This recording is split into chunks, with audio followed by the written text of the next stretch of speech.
noches, nos encontramos con José Ugaz, sin duda una autoridad en materia anticorrupción en nuestro país, actual presidente de Proética, que es el capítulo peruano de Transparencia Internacional, que también presidió, y por supuesto, pues, ex procurador anticorrupción en épocas aciagas. ¿Cómo está, José? Gracias por estar Enrique, con nosotros. buenas noches, ¿cómo está? Escuchaba una declaración suya brindada a una cadena internacional donde usted señalaba que más que una crisis como tal del Poder Judicial, estamos hablando de una crisis sistémica de corrupción, que esto evidencia una crisis sistémica de corrupción. Yo quería trasladar esto antes de entrar a ese concepto. Si usted fuera oncólogo, ¿estaríamos hablando ahora de una situación que ha hecho metástasis o estaríamos hablando de uno o más tumores que se podrían de alguna manera erradicar de modo pues focalizado? ¿De qué estamos hablando? La decepción de la población es muy grande ahora. No soy especialista, pero se me ocurre que se asemeja mucho a lo que sería un cáncer linfático, a los ganglios, ¿no? Que se corre por todo el cuerpo y se entrelaza, que es de alguna manera el concepto de sistema operativo de corrupción. Yo creo que sería un error tener una visión reduccionista y decir esta es una crisis del Poder Judicial. No. Intervengamos esto y... Aquí se ve claramente cómo este concepto que ha acuñado Sarah Chase, una investigadora norteamericana, se expresa claramente porque hay coludidos funcionarios de alto nivel, miembros de la política, empresarios, algunos malos empresarios, y sobre todo crimen organizado. No hay que olvidar que esta red se destapa siguiendo a sicarios y a narcotraficantes. Y entonces la gravedad de los actos que han cometido estos magistrados, políticos y personas vinculadas, no es que solamente están robando al Estado, que ya de por sí es un problema serio, están liberando delincuentes, con lo cual incrementan el problema de la inseguridad ciudadana, que ya se posicionó hace algunos años como el problema principal, hoy desplazado por la corrupción, pero ha sido el problema principal. Estamos hablando de violadores, asesinos, narcotraficantes, que a cambio de estas transacciones económicas corruptas terminan escapando de la justicia y poniendo al resto de la sociedad contra la pared. Grupos de interés perversos que tienen al Consejo Nacional de la Magistratura como, digamos, un objetivo a capturar. No sé si son los 7, pero al menos seguramente 3, por lo menos, o 4 consejeros estaban capturados. Eso es fundamental porque eso te garantiza además el nombramiento de jueces y fiscales que sirvan a tus intereses. No tienes que copar todo el sistema judicial. Llegaron a un magistrado de la Corte Suprema con una sala, lo comentábamos, fundamental, además. Y eso yo creo que es responsabilidad o es una respuesta que el presidente del Poder Judicial nos debe todavía.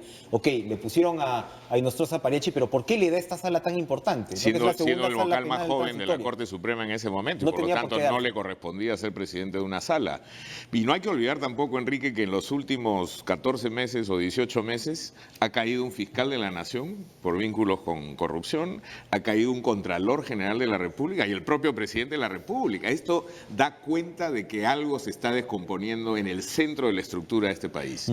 Y por lo tanto, estamos frente a una severa crisis, pero si la miramos desde el otro lado es una tremenda ventana de oportunidad y ese es el reto para el presidente y el gobierno, de tomar el toro por las astas y ver cómo recomponemos esta situación. El presidente ha tomado, digamos, los pasos correctos, al menos, ¿no?, en estos días, en términos de demandarle al Congreso una decisión inmediata en términos de lo que es más urgente, que es la remoción de los miembros del Consejo Nacional de la Magistratura.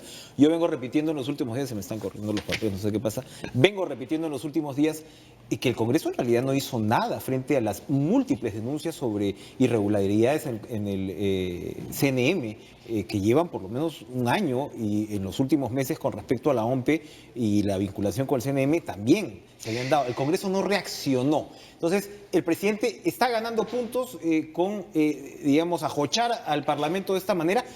Pero por el otro lado, ¿podemos esperar de este Parlamento algo más? Mire, si algún mérito se le debe reconocer a los grupos de sociedad civil, es que vienen levantando el tema del Consejo Nacional de la Magistratura hace más de 2 años. Yo recuerdo precisamente que Proética convocó a un plantón cuando Walter Albán era el director ejecutivo. Él ha venido insistiendo, primero, que teníamos un presidente del Consejo que a su vez tenía un negocio de academia para formar jueces que luego él iba a nombrar.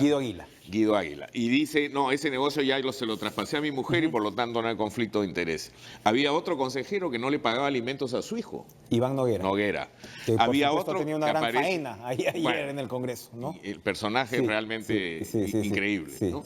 Y esto, uno por uno, se veía evidentemente que el Consejo Nacional de la Magistratura había sido cooptado por estas fuerzas. ¿Cómo es posible que Noguera sea el representante de las universidades de este país?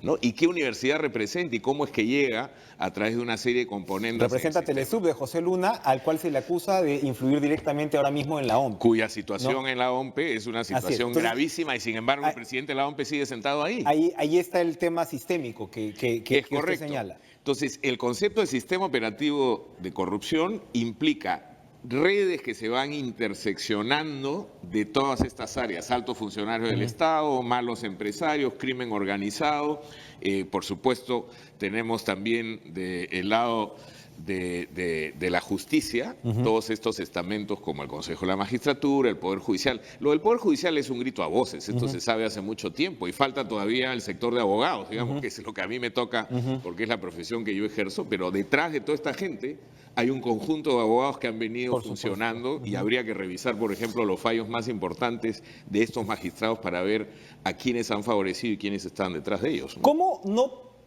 perder la calma? ¿Cómo no perder las esperanzas? Es una pregunta un poquito abstracta de repente, pero ¿cómo decirle a la población finalmente, cuando la población se declara asqueada, harta y demás, que se puede hacer un sistema mejor? ¿Hay algún ejemplo internacional que se le venga a la cabeza de reorganización donde se pueda demostrar que efectivamente cómo aprovechar este hartazgo ciudadano para que de repente pues el Ejecutivo tenga la capacidad de liderar un proceso que termine pues con un poder judicial y un sistema libre o por lo menos pues que combatiendo directamente estas influencias? Mire, lo primero es que yo creo que la indignación es positiva. O sea, no debemos perder la capacidad de indignación. Mañana hay una marcha que espero que sea realmente una expresión ciudadana de gran fortaleza. Por lo tanto, la ciudadanía tiene el derecho a expresar esa molestia. ¿En qué momento eso se gatilla y se convierte en expresión popular? Bueno, esa es la pregunta que se hicieron en su momento en Brasil, en República Dominicana, en Guatemala, en Corea del Sur, en Rumanía, donde millones de personas salieron a expresarse contra la corrupción y a exigir medidas que luego ocurrieron. Aquí mismo, recuerda usted el caso de la repartija, hubo una espontánea reacción que se convocó por redes sociales y logró que efectivamente se retrocediera en esta trama corrupta en la que pensaban nombrar tipos totalmente descalificados para el Tribunal Constitucional. Entonces, esa indignación a mí me parece que es sana, es positiva y tiene que canalizarse. ¿Que se puede cambiar las estructuras? Por supuesto que se puede. Yo cito, en los últimos tiempos hay dos ejemplos importantes en materia de anticorrupción. Uno es el caso de Hong Kong, por muchos años considerada la ciudad más corrupta del mundo.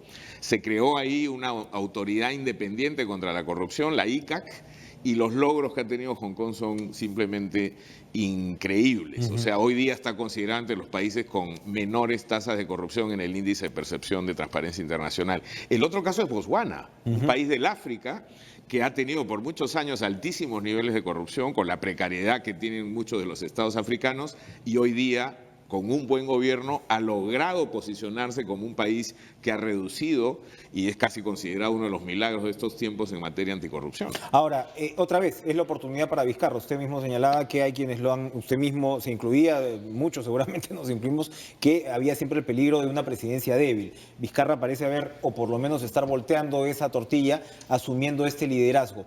¿Hay en realidad, cuando hablamos de la comisión de Alan Wagner, que está el señor Eduardo Vega, el propio Vega y Wagner integraron la comisión de integridad presidencial? Correcto. De Pedro Pablo Kuczynski, que yo no sé si al final se logró o no se logró, pero las recomendaciones que tiene son casi una agenda de lo que este gobierno debería llevar aquí en los próximos 3 años, porque estamos hablando de transparencia en los negocios, de la que usted ha estado hablando también, por supuesto Poder Judicial, transparencia en el Estado. Estamos hablando de un tema integral y esa, yo creo, pues si Vizcarra aprovechara la oportunidad, debería caracterizarse como su agenda de aquí al 2021.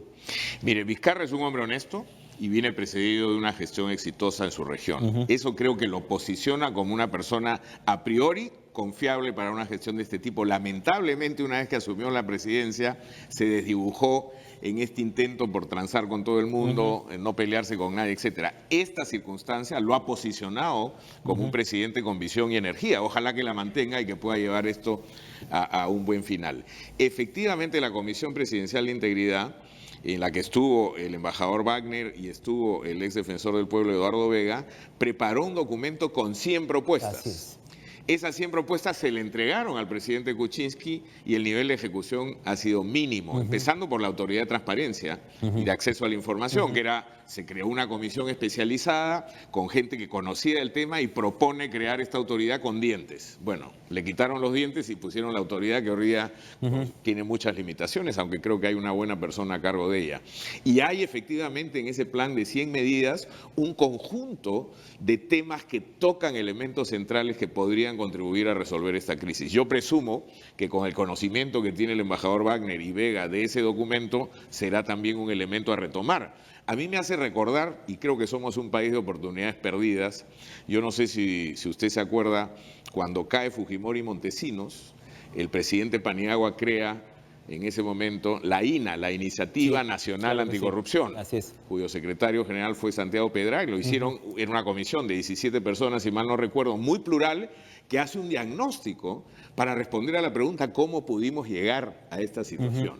Y preparan un buen trabajo y se le entrega a las manos del presidente Toledo en Palacio de Gobierno. Y Toledo en ese momento dijo, un ratito voy a colgar con Odebrecht y la puso en una carpeta y uno se preguntaba, ¿qué pasó? ¿Por qué ni siquiera miró el documento? Tenía 20 millones de razones para no hacerlo. Claro. Ahora, pero a ver, se ve esta reacción del presidente, de alguna manera, no sé si es poner contra las cuerdas, ¿no? al Congreso, el Congreso accede, pero la respuesta del presidente del Congreso, Luis Galarreta, también preocupa, ¿no? En el sentido de que, ok, haces una comisión como la de Wagner y Galarreta lo que responde, bueno, acá vamos a abrir la cancha, entramos a transformar la Comisión de Justicia, que yo no sé qué ha hecho entonces los 2 últimos años por ese lado la Comisión de Justicia. He visto por ahí que la congresista letona dice que no ha sido así, que sí han conversado el CNM y demás. Y en realidad lo que dice es, bueno, vamos a recibir pues las propuestas de todo el mundo. Entonces hay también como una cierta competencia por quién asume este liderazgo. Y ya sabemos además que en el Congreso hay una prevención muy grande por lo que ellos denominan pues caviares. Galarreta se refirió también ayer al tema de organizaciones internacionales, ¿no? Hay también echar, ¿no? Miedo con lo que puede ser la veeduría internacional o lo que ellos califican el control internacional, que no es moco de pavo, porque ahora mismo han prometido que se van a ir contra los tribunales, los magistrados del Tribunal Constitucional en contra de una resolución de la Corte Interamericana de Derechos Humanos. Voy a dejarle esa pregunta, ¿qué le parece? Vamos a ir a la pausa y regresamos con el papel de lo que debería hacer el Congreso y qué le toca hacer pues al Ejecutivo en todo caso para asumir ese liderazgo a buen puerto. Ya regresamos.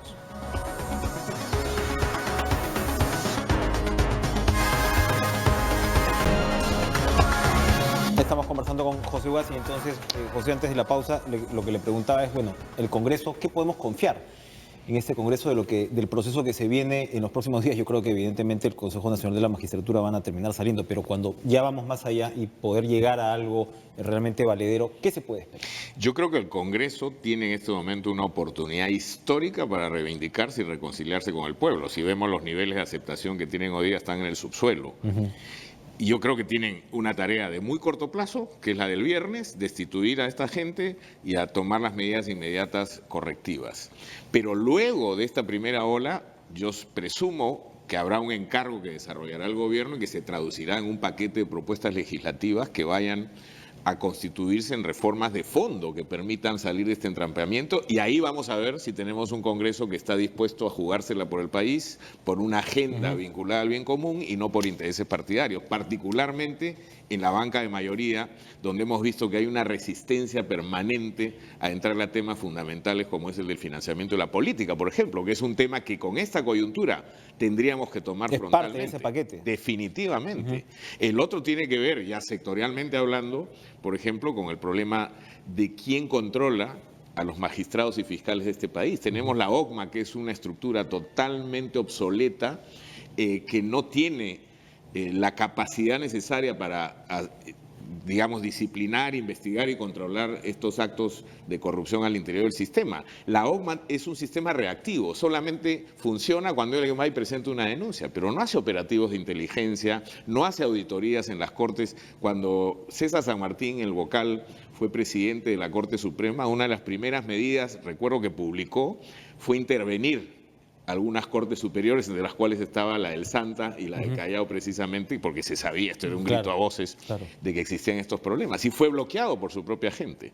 Y vamos a ver ahora, en medio de esta crisis, quién va a ser el próximo presidente de la Corte Suprema. Hay al final siempre en la Corte Suprema una suerte de mantenimiento de statu quo, ¿no? Incluso entre quienes uno esperaba que podían ser los más reformistas. Y una tendencia a dispararse a los pies. Entonces yo creo que una propuesta interesante que Luis Vargas Valdivia está trabajando es la de crear una superintendencia de control que no solamente sea reactiva, que sea un órgano independiente nombrado por un Consejo Nacional de Magistratura adecuado, pero que no dependa de la Corte Suprema, de su presidencia o de la Sala Plena, y que tenga una estructura propia en la que, por ejemplo, haya un departamento de operaciones, de auditoría, que sea proactivo, que ocurran casos para poder intervenir. Este paquete legislativo que presente eventualmente el Ejecutivo tendría, por ejemplo, en la cuestión de confianza, una opción, una carta que podría utilizar el gobierno.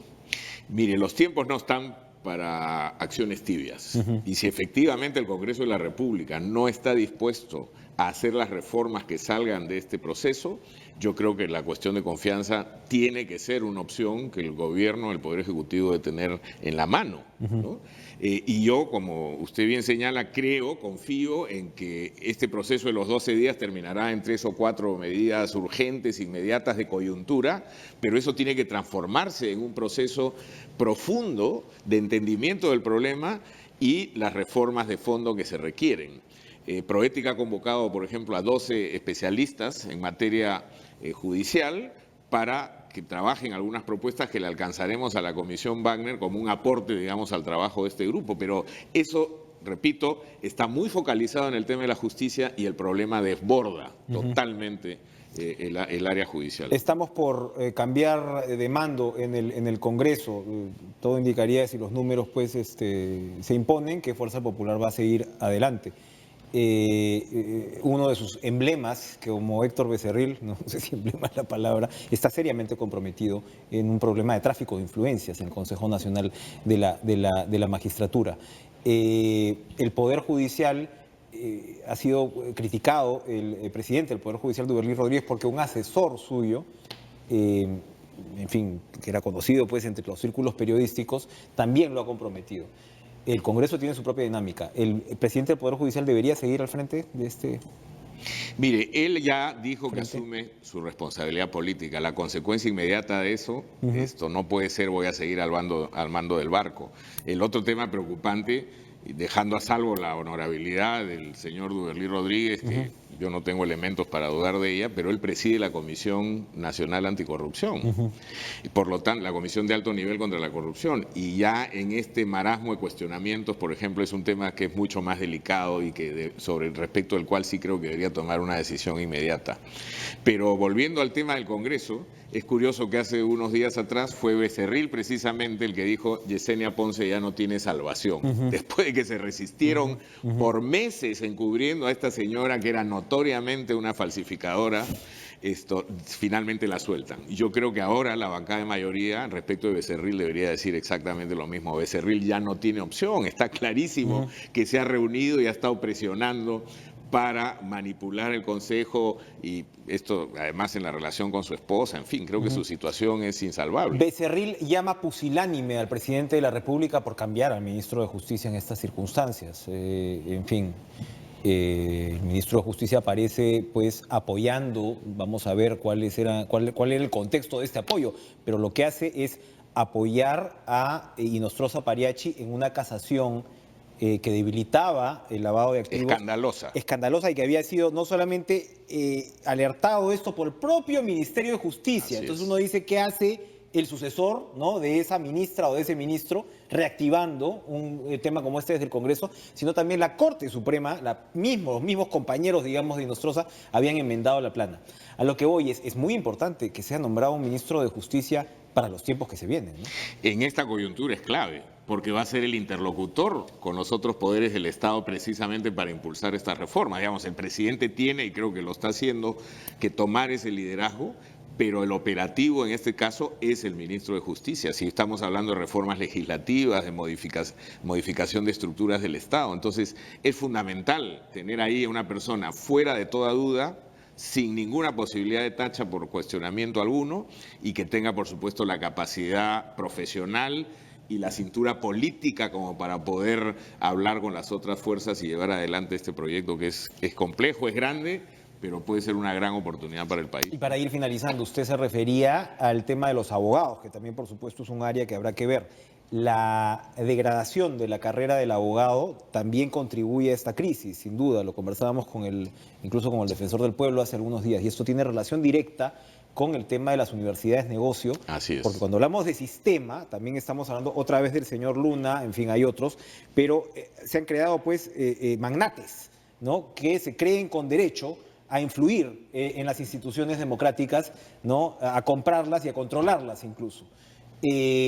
Esa es otra oportunidad para el gobierno. Estamos hablando también de exoneraciones tributarias millonarias que se suponía se iban a tratar, por ejemplo, en las facultades delegadas, y estas fueron retiradas, al parecer, por algún tipo de presión en el Parlamento. Entonces estamos hablando en realidad de algo bien amplio, pero es una agenda país. Estamos hablando de temas bien identificables, ¿verdad? Absolutamente. O sea, esto no es pues una infinidad de cosas tampoco. Y fíjese que estas universidades trasfaciosas que se han convertido en un gran negocio, no solamente son una estafa para la juventud, que va a lugares donde son muy mal formados o deformados, sino que tienen impacto porque colocan gente, por ejemplo, en el Consejo Nacional de la Magistratura. Noguera es representante de esas universidades ahí. Y respecto al tema de los abogados, es verdad que muchos vienen de estas universidades ya con deformación en sus propios estudios, pero hay otros que salen de universidades con buenas facultades de derecho. Sin embargo, las instancias intermedias, los estudios de abogados, las instituciones donde practican, generan una suerte de acomodo también a estas estructuras de corrupción. Hoy día se ha posteado una opinión de Javier Neves, que fue ministro de Trabajo de este país, sí, claro, y en su momento fue decano de la Facultad de Derecho de la Universidad Católica, y él precisamente apunta a eso, el nivel de formación donde practican los estudiantes de Derecho y cómo se les forma para poder enfrentar esta situación y no acomodarse a los pagos indebidos, a los arreglos detrás de la mesa. En estos audios hay referencia a varios abogados que forman una red conocida que está vinculada a los personajes que hemos visto desfilar, ¿no? Usted lo ha dicho, Agenda País. Ojalá que en el Palacio de Gobierno estén tomando nota, porque realmente es un desafío, pero hay que organizarse, hay que tener cabeza fría y hay que, sobre todo, yo creo, en principio, saber seleccionar a la gente. Hasta ahora lo hemos visto en la Constitución. Es la oportunidad para que las fuerzas sanas del país se junten y efectivamente con esta visión país que necesitamos poner por delante se pueda producir una reforma que todos esperamos. Gracias, José Uvas, por acompañarnos esta noche. Muy interesante conversación. Vamos a ir a una pausa y regresamos con lo último de Cara a Cara. No se vayan.